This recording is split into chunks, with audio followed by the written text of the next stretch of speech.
नमस्कार, AB star news देख रहे हैं आप और आपका राज्य आपकी खबरें लेकर हाजिर हूं मैं आपके साथ सोहन सिंह। नायब सैनी हरियाणा के मुख्यमंत्री बन गए हैं, जिसके बाद कुरुक्षेत्र में शहरवासी उनके स्वागत की तैयारियां कर रहे हैं। शहर में होर्डिंग लगाकर उनके स्वागत की तैयारी की जा रही है। कुरुक्षेत्र के सीएम सिटी बनने पर कुरुक्षेत्र के लोगों और बीजेपी कार्यकर्ताओं में उत्साह देखने को मिल रहा है। हरियाणा के नए मुख्यमंत्री के स्वागत के लिए कुरुक्षेत्र में उनके आवास के बाहर भी स्वागत के होर्डिंग लगाए गए हैं। उनके आवास पर भारी संख्या में पुलिस बल को तैनात किया गया है। उनके आवास के पास बैरिकेडिंग भी की गई है। तो इन तस्वीरों के जरिए आप देख सकते हैं किस तरह से जोरदार स्वागत की तैयारियां की जा रही हैं। नायब सिंह सैनी को हरियाणा की कमान संभालने के लिए मिली है और अब कुरुक्षेत्र भी सीएम सिटी बन गई है।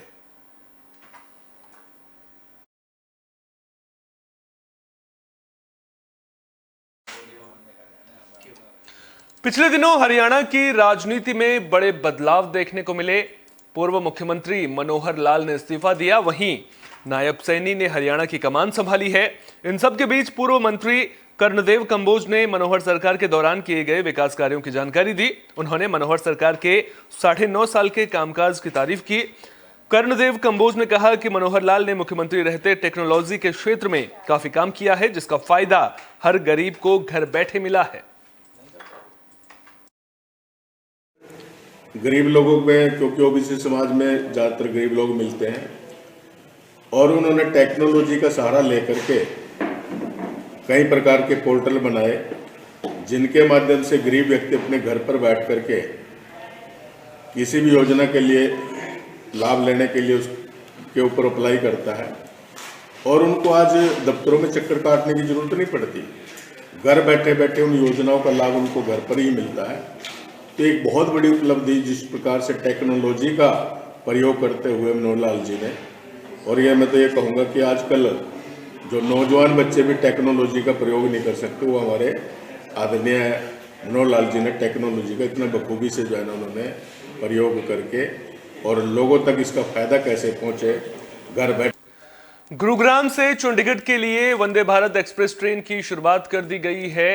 इस ट्रेन की शुरुआत होने के बाद गुरुग्राम के लोगों में खुशी का माहौल देखने को मिल रहा है। उनका सालों पुराना सपना पूरा हो गया है। इस मौके पर बड़ी संख्या में लोगों ने जय श्री राम के नारे लगाए। व्यापार मंडल के अध्यक्ष नवीन गोयल ने कहा कि वंदे भारत ट्रेन की सौगात मिलने से सैकड़ों गुरुग्राम के लोगों को फायदा मिलेगा। उन्होंने बताया कि 229 करोड़ की लागत से रेलवे स्टेशन के कायाकल्प को भी मंजूरी मिली है। आज गुरुग्राम के लिए बहुत ही खुशी का दिन है, बहुत ही ऐतिहासिक दिन है। हमारे गुरुग्राम जो आर्थिक राजधानी हरियाणा की है, वो राजनीतिक राजधानी, जुडिशरी की राजधानी हमारी चंडीगढ़ से ट्रेन के माध्यम से नहीं जुड़ी हुई थी, और आज वो खुशी का दिन आ गया है। बड़े भाई डॉक्टर DP गोयल जी ने, जो रेलवे सलाहकार समिति के सदस्य हैं, उन्होंने इसके लिए बहुत लगातार प्रयास किया। गुरुग्राम की सम्मानित जनता का आशीर्वाद मिला।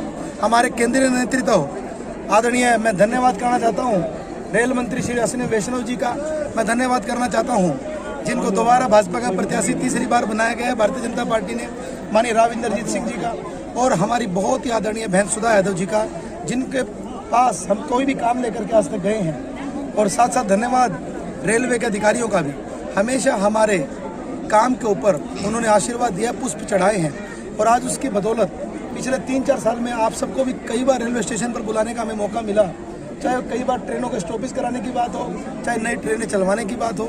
और आज हमने हरियाणा की खुशी में जब लड्डू खाते हैं, तो लड्डू खाते हुए मन के भाव भी बड़े भावुक थे, और बड़ी खुशी का दिन कि अशोक दिवाकर गुरुजी, जगदीश ग्रोवर जी, उनके प्रधानमंत्री नरेंद्र मोदी ने देश के रेलवे सेक्टर को बड़ी सौगात दी है। 85,000 करोड़ से ज्यादा की रेलवे से जुड़ी परियोजनाओं को मंजूरी मिल गई है।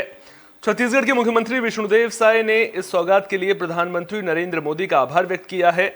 उन्होंने कहा कि छत्तीसगढ़ में रेल सुविधाओं के विस्तार से स्थानीय स्तर पर रोजगार सृजन के बेहतर अवसर बनेंगे। उन्होंने छत्तीसगढ़ के 32 स्टेशनों में 1 स्टेशन 1 प्रोडक्ट योजना के तहत बिक्री केंद्रों की शुरुआत करने और जांजगीर नैला और पेंड्रा स्टेशन पर जन औषधि केंद्र खोलने के साथ दूसरे विकास कार्यों के लिए भी प्रधानमंत्री नरेंद्र मोदी का आभार जताया। मुख्यमंत्री ने कहा कि पीएम मोदी की अगुवाई में विकास के नए सपने गढ़े जाएंगे, जिससे छत्तीसगढ़ के लोगों को भी बेहतर मौके मिलेंगे। आज देश के लोकप्रिय प्रधानमंत्री आदरणीय नरेंद्र मोदी जी ने देश के जो रेलवे स्टेशनों में रेलवे स्टेशन के सुविधाओं पर आधारित जो परियोजनाएं हैं उस पर लोकार्पण एवं शिलान्यास के कार्यक्रम किए।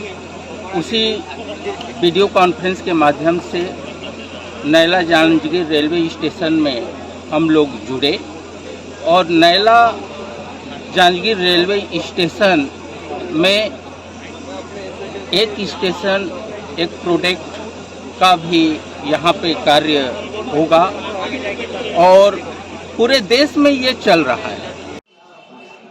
कार्यक्रम तो आज नैला जांजगीर रेलवे स्टेशन में संपन्न हो चुका। उसके पश्चात में लेट से भी पहुंचा था। जेनरिक दवाई दुकान का शुभारंभ एवं हस्तशिल्प जो पैरा आर्ट है उसके भी शुभारंभ का अवसर आज मिला।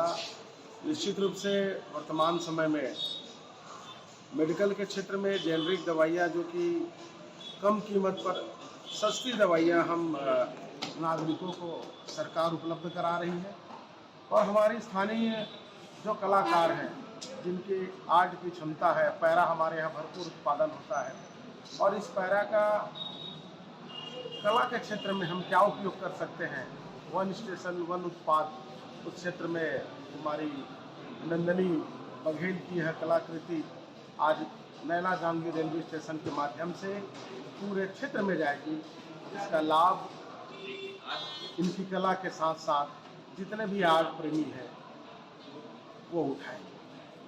आज माननीय प्रधानमंत्री श्री नरेंद्र मोदी जी वीडियो कॉन्फ्रेंसिंग के माध्यम से पूरे देश में रेलवे की लगभग 85,000 करोड़ रुपये से अधिक की परियोजनाओं को लोकार्पित और शिलान्यास किया। इसमें दक्षिण पूर्व मध्य रेलवे और खास कर हम बात करें छत्तीसगढ़ की, छत्तीसगढ़ में उन्होंने लगभग 40 से अधिक परियोजनाओं का लोकार्पण और शिलान्यास किया, जिनकी लगभग 249 करोड़ की परियोजनाएं हैं। जो परियोजनाएं मुख्य रूप से यहाँ पर लोकार्पित हुई और जिनका शिलान्यास हुआ उनमें एक वंदे भारत के लिए स्पेशल जो मेंटेनेंस डिपो है वो बिलासपुर में है। इसके अतिरिक्त अंबिकापुर में एक पिट लाइन है और मेमो सेट का विस्तार जो कि भिलाई में हो रहा है, उस मेमो सेट के विस्तार का शिलान्यास किया। जिनका लोकार्पण किया उसमें 6 लाइनों का सेक्शंस है और अपने पास 30 से अधिक OSOP यानी वन स्टेशन वन प्रोडक्ट के स्टॉल्स हैं जिनका कि लोकार्पण किया गया। इसके अतिरिक्त छत्तीसगढ़ में 4 प्रधानमंत्री जन औषधि केंद्र जिसमें कि नैला और जांजगीर पेंड्रा रोड और इन दोनों में छत्तीसगढ़ में 2 इन दोनों का लोकार्पण भी किया। और ये प्रधानमंत्री जन औषधि केंद्र की सबसे विशेषता है कि यहाँ पर दवाएं सस्ती मिलेगी, जेनरिक दवाएं मिलेगी, इससे यात्रियों को। लोकसभा चुनाव को लेकर तैयारियां तेज हो गई हैं। बगहा में भी प्रशासन मुस्तैद नजर आ रहा है। इसी कड़ी में बगहा में मतदाता जागरूकता अभियान शुरू किया गया है। स्वास्थ्यकर्मी भी सड़कों पर उतरकर हाथों में तख्तियां और बैनर पोस्टर लेकर मतदान को लेकर जागरूकता बढ़ाते हुए नजर आए। डॉक्टरों के साथ ANM और GNM भी लोगों को जागरूक कर रहे हैं। बता दें कि पश्चिमी चंपारण जिला प्रशासन के आदेश पर मतदाता जागरूकता अभियान तेज किया गया है। इसी कड़ी में मतदान हमारा अधिकार स्लोगन के साथ रैली निकाली जा रही है, जिसके जरिए लोगों को मतदान के प्रति जागरूक किया जा रहा है। रैली हम लोग निकाल रहे हैं जिसमें कि अनुमंडल अस्पताल बगहा के सभी कर्मचारी और पदाधिकारी, ANM स्कूल बगहा के पदाधिकारी और कर्मचारी सभी आदमी मिलकर के हम लोग मतदाता जागरूकता रैली निकाल रहे हैं, जो DM सर के भी आदेश से है और सिविल सर्जन सर का भी आदेश है जो ये निकालना है और सभी मतदान करें। इस चीज़ के लिए हम लोग जागरूकता फैलाने का। जय हिंद सेना के प्रमुख नवीन जय हिंद ने जन समस्याओं को लेकर आवाज बुलंद करने की बात कही है। उन्होंने कहा कि मनोहर सरकार के 9.5 साल के कार्यकाल के दौरान सबसे ज्यादा उन्होंने ही जन समस्याओं को लेकर आवाज उठाई थी, जिनमें से बहुत सारी समस्याओं का पूर्व CM मनोहर लाल ने समाधान भी किया था। उन्होंने कहा कि वे आगे भी जनता से जुड़ी समस्याओं को सरकार के सामने रखते रहेंगे ताकि लोगों की समस्याओं का समाधान हो सके। पिछले करीब 9.5 साल से मुख्यमंत्री खट्टर साहब के खिलाफ जितने आंदोलन, जितने प्रदर्शन शायद हमने किए, किसी ने नहीं किए होंगे। जितने केस मेरे पे लगे, किसी पूरे हरियाणा में किसी भी पार्टी पे के नेता पे नहीं लगे होंगे। और जो खट्टर साहब के साथ हमारी लड़ाई थी, उस लड़ाई में जनता की भलाई हुई है। चाहे हमारे मुख्य रूप से मैं बता दूं, वैसे तो बहुत घने लठ खाए हैं, लड़ाई लड़ी है, लेकिन चाहे पेंशन का इशू था, सरकार का फूफा बनाया था दादा दुली चंद, तो जो फैमिली आईडी की वजह से बुढ़ापा पेंशन, विधवा पेंशन, विकलांग पेंशन और बीपीएल कार्डों की जो समस्या थी, वो एक इतना बड़ा आंदोलन बना था कि लाखों लोगों का उस। पश्चिमी चंपारण के नरकटियागंज में किसान परेशान नजर आ रहे हैं। दरअसल किसानों के खेत में पानी भरा हुआ है, जिसकी वजह से उनकी फसल बर्बाद होने की कगार पर खड़ी है। तो आपको बता दें कि यहां पर जल संसाधन विभाग हर खेत तक सिंचाई का पानी योजना के तहत काम कर रहा है, लेकिन काम को लेकर सवाल खड़े होने लगे हैं। दरअसल किसानों का कहना है कि ठेकेदार नहर में पानी आने के बाद बांध लगवाकर काम करवा रहा था। पानी रुकने की वजह से पानी नहर के ऊपर से बहने लगा और चारों तरफ फसल लगी थी, जिसमें खेत में पानी भर गया है, जिसकी वजह से किसानों की फसल बर्बाद हो गई है। ठेकेदार यहाँ आया था काम कराने के लिए, नहर में पानी आया, वो बांध लगा दिया, वो निकासी कहीं उपज का, वहाँ से नहर टूट कर बह गया वहाँ से। तो आप लोगों खेत में बहुत क्षति हुआ है लोगों का। कैसे पानी कैसे निकला खेत का? नहर उपज कर गया है। आप लोग के खेत से पानी कैसे निकला फिर? अभी तो पंपी से लगा कर निकाल रहे हैं। क्या नाम है आपका? राजकुमार शर्मा। पानी साफ है, होपर समूचा उपज का समूचा लोग मसूरी। फरीदाबाद के नरियाला गांव में दो पक्षों के बीच खूनी संघर्ष की खबर सामने आ रही है। आपको बता दें कि इस दौरान दोनों पक्षों के बीच जमकर लाठी डंडे और लोहे की रॉड चली। एक पक्ष के करीब 10 से 12 लोगों ने दूसरे पक्ष के लोगों पर हमला कर दिया था, जिसमें 4 से 5 लोगों के घायल होने की खबर है। घायल पक्ष के लोगों ने मामले की शिकायत पुलिस से की है। पुलिस की टीम मामले की जांच में जुट गई है।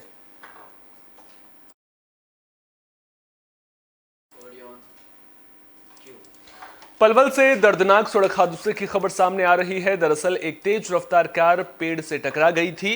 हादसे में कार सवार 3 युवकों की मौके पर ही मौत हो गई है, वहीं एक युवक घायल हुआ है।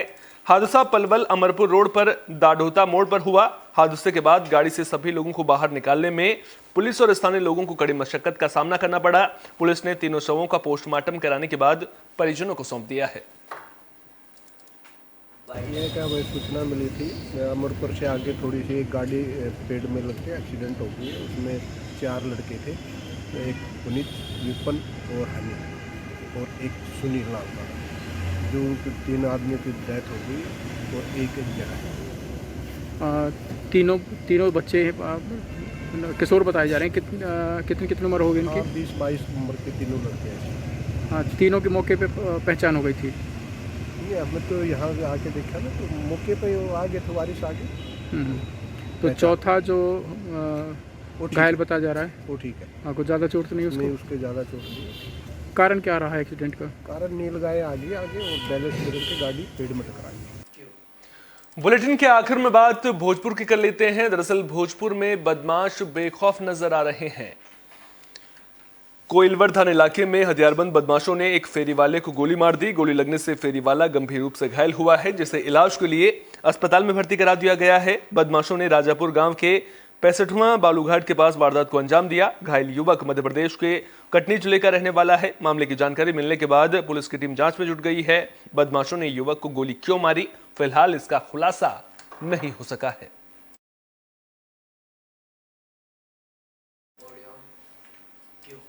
इस बुलेटिन में मेरे साथ इतना ही। अपना बहुत बहुत ख्याल रखिए। देश और दुनिया की तमाम अहम खबरों के लिए देखते रहिए AB स्टार न्यूज।